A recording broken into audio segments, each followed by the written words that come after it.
What's interesting is that Milan didn't get one shot on goal in this game against Juve, which says a lot. It's actually been a pretty rough 10 days overall for Stefano Pioli in Milan. They got knocked out of Europe by another Italian team for the second year in a row. They lost a sixth straight derby to Inter, who then went on to celebrate in front of them after they claimed the Scudetto, and they were playing loud trance music, I think, to try to drown out Inter's celebrations, which is kind of funny. And then obviously they just had a really drab performance against Juve. And I think that Pioli's out the door. Before we get into potential coaching options for both, Jesse, I wanted to talk to you about Christian Pulisic. I thought he was pretty quiet, but it makes me think because there were no shots on goal overall, that maybe there's some tactics that were employed by Pioli that maybe handcuffed the team, because Leao was pretty quiet as well. But Leao's had a really up and down season. They employed their man marking again. They clearly went to Juventus to try to get a draw, knowing that if they do that, they pretty much keep their second place finish. This was, I mean, they defended most of the game. Juventus was far better, but also not enough dynamic movement and ideas in and around the box, which leads to your standard Italian 0-0. Which I've seen here repeatedly, right?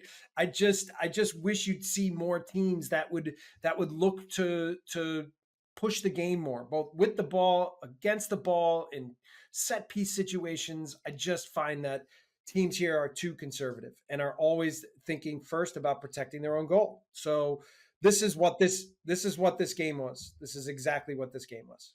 Compare these two sides to Spalletti's Napoli. Yeah, Spalletti's Napoli. I could argue also Atalanta, right? And the way they play, and they're more dynamic, and they try to command the game in all moments. So but this is rooted in Catenaccio, right? Which is this cover and balance. The idea of cover and balance always in the way you defend and how you defend crosses, and listen, it works. Like, you cannot deny it. Italian teams are hard to break down. It just, for me, it makes the game not as dynamic and as exciting. And, sometimes, not always. Like, you could go last year and say Italian teams performed really well. And you could still say Atalanta and where they are in Europa League. And so sometimes you get, a team that everything comes together for them in Europe. But now I just feel like the way that the game is evolving in other countries, that often the game in Italy is a little bit left behind. Yeah, with the jobs, let's talk a little bit about the coaching stuff. Thiago Motta, who is currently coaching Bologna to a hell of a season, is being linked to the Juve job. And Julen Lopetegui, Chuck, who had most of his success, or I guess his most famous success, well, the two teams. One was Sevilla, helped them win the Europa League, but that's just what Sevilla does. I don't even know if they need a manager to do that. They just love winning that competition.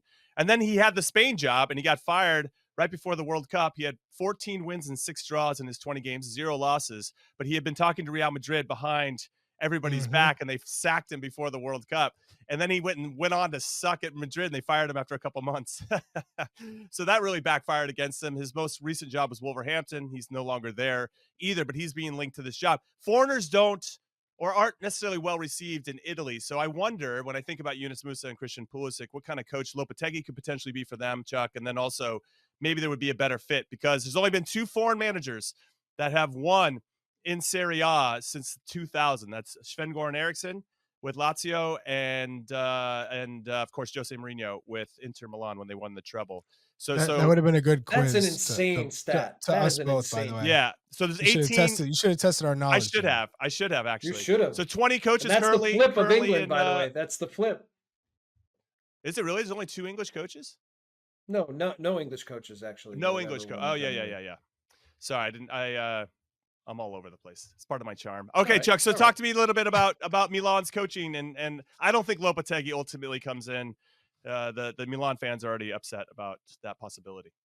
Yeah, it's almost like it's a tendency to float out a name to see what the fan base thinks. What do you guys think?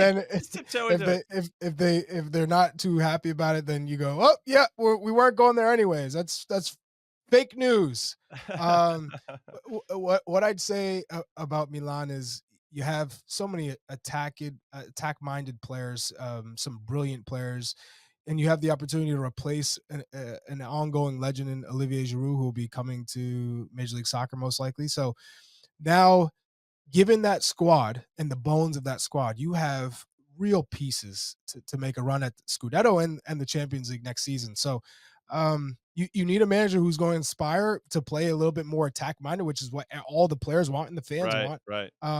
Lopetegui, he's not the most aggressive manager. And I would have said De Zerbi, but we're seeing Brighton go the absolute opposite way. They've been shocking since they've beginning of been the year. really poor. Really And poor.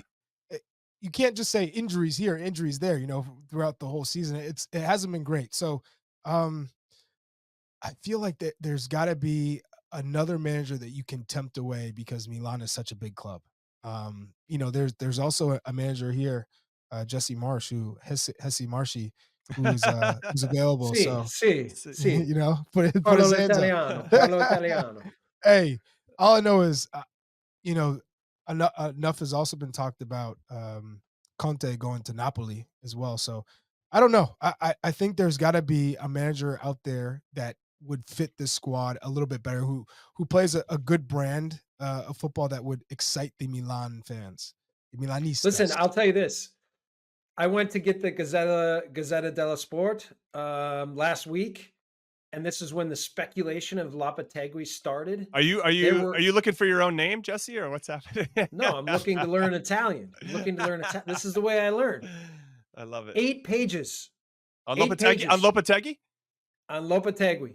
Wow. 8 pages just on speculation and what he would bring, what he would do. This is Italy, right? Like, and it's like when a topic comes up, they want to beat that topic and go over it and over it. I mean, there's a manager in charge of AC Milan, and there's 8 pages in the world's greatest sport magazine about speculation about a different manager. It's crazy. We need more of that here. We need more of that. Would you take Thomas Tuchel if you were Milan?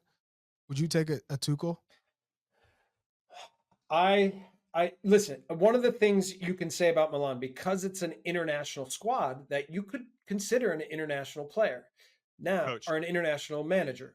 Now, AC Milan is also like a jewel of Italy, right? So if you go over time, there have not been a lot of international managers there. And it's been sort of an Italian rite of passage, right, to be part of this club. So, and this is why you're seeing the reaction to Lopetegui. I don't. Would you take a Zidane?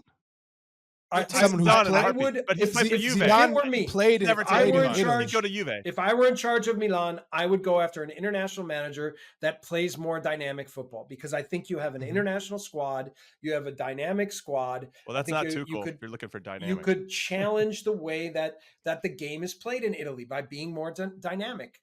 Tuchel does. Listen, Tuchel's not. It's not that he's not dynamic. Pragmatic. I think.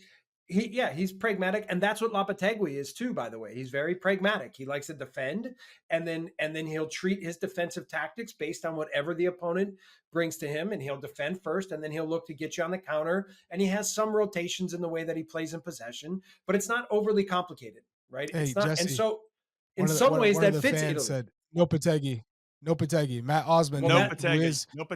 who is a avid listener. He says Lopetegui. Listen, that's the hashtag or whatever that's going around. Lopetegui. Also, if Tuchel comes in, that means Christian Pulisic definitely needs to leave, because him and Tuchel don't necessarily get along.